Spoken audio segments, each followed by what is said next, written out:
पास एक ही शीट है। अब इस शीट में हमारे पास 3 कॉलम है, नेम, नेम 1 और नेम 2।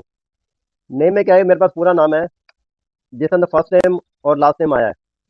तो अभी हमें करना क्या है कि हम ये चाहते हैं कि ये जो मेरा नाम है इसके जो 2 पार्ट हैं अलग अलग डिवाइड होकर बी और सी कॉलम में आ जाए। तो इसलिए हमें क्या करना है कि जिससे मेरा काम जो है बहुत ही जल्दी से हो जाए, तो हम जाएंगे पहले B2 कॉलम पे, B2 सेल पे जाएंगे और वहाँ पे हम लिखेंगे विजय।